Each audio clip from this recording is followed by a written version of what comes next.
even really need to read the Old Testament? That's what we're talking about in today's Bible Shred. Hi, my name is Gabrielle, and I have a goal to read the entire Bible in 30 days. This is part 2, so make sure you watch the whole thing, and then you go and watch part 1. So there has been a movement lately of a lot of Christians saying that they don't read the Old Testament. And I understand, as somebody who spent a long time in the Old Testament, I understand how overwhelming and sometimes confusing it can be.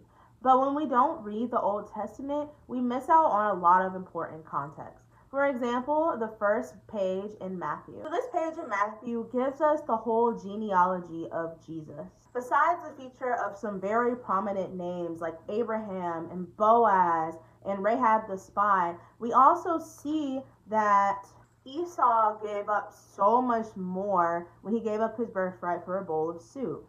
Jacob was the father of Joseph, and then Joseph was married to Mary, and Mary ended up having Jesus.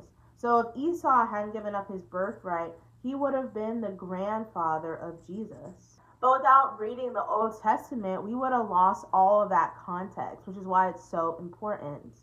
In Matthew 5:17, Jesus said, "Don't misunderstand why I have come. I did not come to abolish the law of Moses or the writings of the prophets. No, I came to accomplish their purpose." So Jesus didn't come to get rid of everything in the Old Testament. He came to accomplish some of the prophecies that are in there. And that's yet another reason why we should study the Old Testament, so we can see all of those prophecies that were happening coming true in the New Testament. And when you finally do see them, it is such an amazing thing. In the Bible, God also warns us of what happens if we cherry pick the Bible and we ignore some of the verses inside. Matthew 5:19 says, "So if you ignore the least commandment and teach others to do the same, you will be called least in the kingdom of heaven."